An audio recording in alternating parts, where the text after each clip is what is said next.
Yo, what's going on, guys? It's your boy. Welcome back to another video. Today, we're going to be talking about the movie Hard Eyes, which is currently out in theaters. Before I get too far into this video, I do want to go ahead and address the company that made this movie is Spyglass Media, and for people who do not know, they kind of have a little bit of controversy going on because they fired Melissa Barrera for speaking out against injustices in the world. And so, I do want to go ahead and say before I get too far into this video, some people are boycotting this movie, some people are purposely trying to avoid the studio, and I do want to say that sometimes when you're boycotting a studio, the only people you're actually affecting are the people who worked hard on it and not the people who are actually sitting up top. So I do just want to go ahead and say I do support all the people who are purposely avoiding this movie because they want to boycott the studio, but I also wanted to say that Josh Rubin is somebody who's absolutely incredible and I've been a fan of for a really long time, and this is one of the first big theatrical released movies that he's directed, so I did want to go watch this movie and support it. And that being said, I am incredibly excited to talk about this movie. Let's dive into the review, shall we? Modern movie review.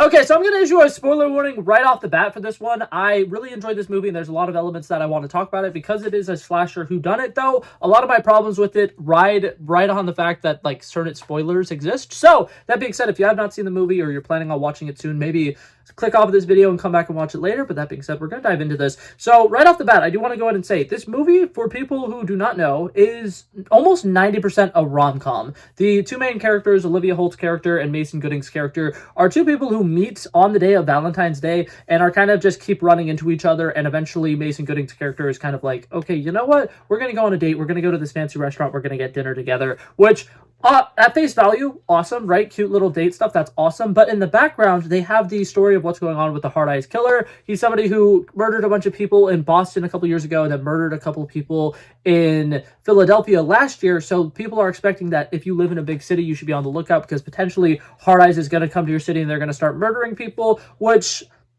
is something that is well known. Like, a lot of people are talking about it, and it's definitely a very obvious thing that is definitely in the story. Like, everyone knows. It's kind of like one of those things where it's just like some big current event that everybody knows, right? And because of that, it does make it a little interesting that, like, the main character, Mason Goodings, is, you know, inviting Olivia Holt's character to go out on a date. This definitely does not seem like the best time to be doing this. But that being said, they go out and they try to go on their date. Things kind of go a little bit interesting. But very early on, Olivia Holt's character kind of like makes like a big deal about the fact that she thinks that love is fake and stupid, and a lot of people who believe in love are not great. And then Mason Goodings is just like, okay, so I'm gonna skedaddle. And then they go outside or whatever. Olivia Holt's character goes, kind of chases him down, and is just like, oh my god, no, please give me another chance. And they make out, but you will never believe who spotted them. If you guessed the main villain of this movie, Hard Eyes, you're absolutely correct. And this movie, like I'd mentioned, mostly a rom-com, it does such an interesting job of, like, towing the line between, like, is this a rom-com, is this a slasher, that for a lot of the film, you'll low-key forget that there's even a slashing going on, because I want to say this movie is an hour and 30 minutes, and the slasher is probably on screen for maybe about 10-15 minutes of it, and the rom-com is mostly what we focus on throughout this film. And I personally really love the rom-com elements. I think that the love story is relatively interesting. I like the way that they set up the different character archetypes, and both of the actors are playing their archetypes relatively well. I think that for the most part, the banter that they have between each other is really great. There's a lot of good comedy in this movie. But I will say, as much as I love the rom-com, it low-key gets ruined by the slasher elements of this film. So now I'm going to dive into some of the big problems that I have with this movie. Like I mentioned, the main problems that I have are kind of spoiler related. So for one, this movie is by the studio that does the Scream movies, and it feels so much like just a generic Scream movie. Like, if somebody was like, hey, give me a pitch for Scream 7, they could have made essentially this exact movie, and then they just, like, replaced Ghostface with some guy who has hard eyes, and that to me does kind of bother me a little bit. I think that the motives of the killer was incredibly lame. Like, I think there's so many better versions of this movie where the killers have an actual, like, decent motive, and the motive that they end up giving them is just that it's a fetish. It's a couple, and they like killing people together. It's just something that they're into. And as much as that is something that could work, I think the fact that they didn't do a good job of, like, setting it up or, like, having them do specific, like, things throughout to kind of like make it seem like they really are enjoying what they're doing, because that's part of the main problem I have with it. They're not like taking their time and like edging the people that they're killing. They're like just quickly murdering them. And I feel like if it really was a kink or a fetish or something, you would probably take your time with it and you would probably enjoy it a little bit more. And that's one of the main gripes that I have with the movie when it comes to that element of it. And another thing is just, there is a version of this movie that could have been significantly better with the fact that when they finally do the big villain reveal, It's a guy who we've seen earlier in the movie. He had an interaction with Olivia Holt, and he was just like, "Oh my god, I think I know you. Oh my god, did I match with you on Bumble?" And that to me, when he first took off the mask, and it was this guy, and Olivia Holt was like, "Do I know you?" And he's just like, "The IT guy." I was fully expecting this movie to have one of the craziest twists ever. That is, the Hard Eyes killer isn't the same guy, and it's not like, oh, there's a bunch of different people running around with the hard eyed masks like in this story. It's the guy from 2 years ago was just a random dude who decided to kill a couple of people that he had a personal vengeance with. And then a couple years, I mean, the next year, somebody in Philadelphia kind of had a similar idea. And he was just like, oh, if I put on this heart mask, people are going to think that this is a serial killer. And people are going to be like, he went to Boston first, now he's in Philadelphia. And it's going to spread the, range of where I could potentially be. It'll make it easier for me to get away with these murders. And for somebody to potentially be doing that in another city a third year, I think that that would have been significantly more interesting. Personally, I was kind of hoping that like the Hard Eyes hasn't been the same person the entire time, because it low-key doesn't make sense. Why are you going and killing people in, Boston? And then, okay, now we're going to go to Philadelphia and kill a bunch of people. And then we're going to go to Seattle. And the only justification is just that they are into killing people. And it's also like, if you're into this so much, why are you only doing it on Valentine's Day? It doesn't make as much sense as somebody who had personal beef with some girl who ghosted him a couple years ago decided to murder her and her new boyfriend.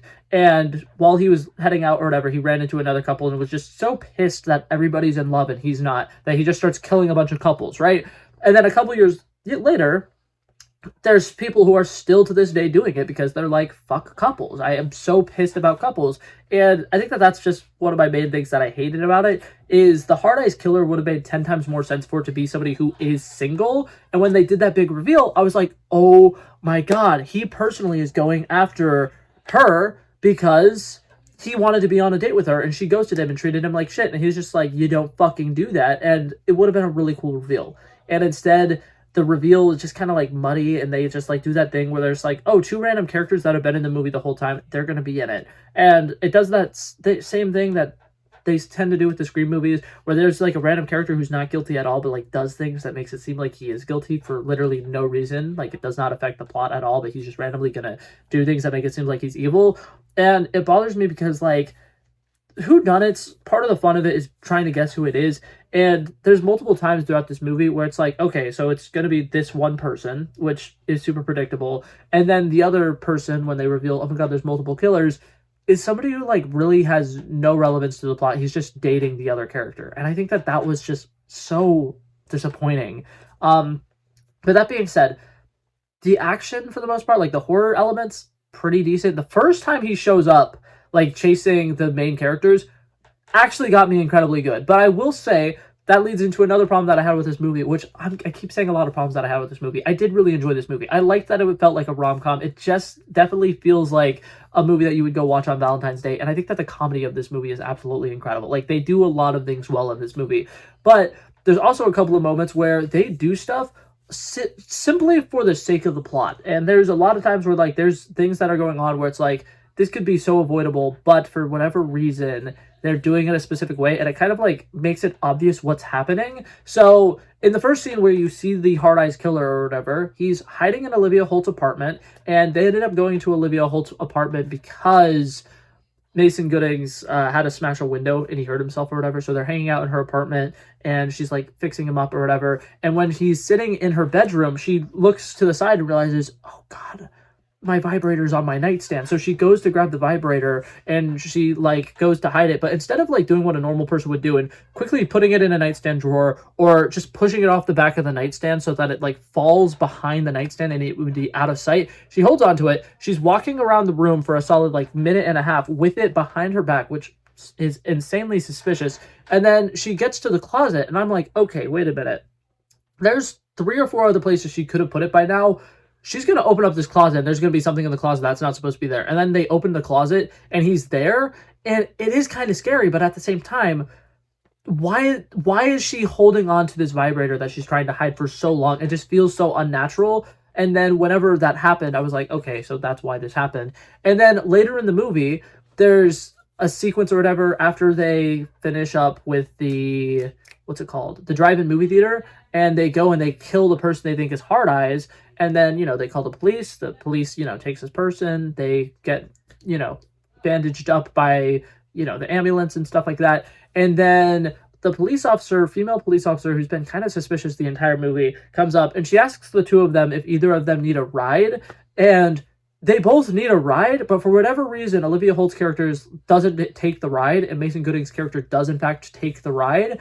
And he ends up getting kidnapped because, surprise, she's the killer, which was almost a good surprise. Like, I think that it almost worked, but I feel like there was just that sequence alone where she was so insistent of like, do any of you need a ride?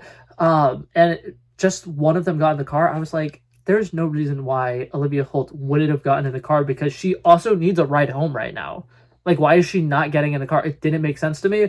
And then another thing that happened just shortly after that scene, Mason Goodings gave her his phone number or whatever, and she's like, oh my god, I need to see him again. I need to talk to him again. This is like a really sweet moment. Instead of calling him on the phone, she goes to the airport because she knows at some point the next morning he's gonna have a flight. So she's just gonna go to the airport and I guess wait for him to show up. And then she gets a phone call and is like shocked that he's not at the airport. And there's just a lot of moments of this movie that are just so flawed that it bothers me, because like this movie is relatively good, right? I would not have critiques over these smallest little nitpicky things if I wasn't a big fan of this movie. But the problem is, a lot of the coolest twists in this movie were made obvious by characters doing unnatural things, and I didn't like that. That did kind of ruin it for me a little bit. And like I said, I enjoyed the rom-com elements. There's a couple of characters in here that are just in here for short periods of time that are absolutely hilarious that I love. And there's definitely a lot to enjoy in this movie, right? And there's like some good gore sequences that are relatively interesting.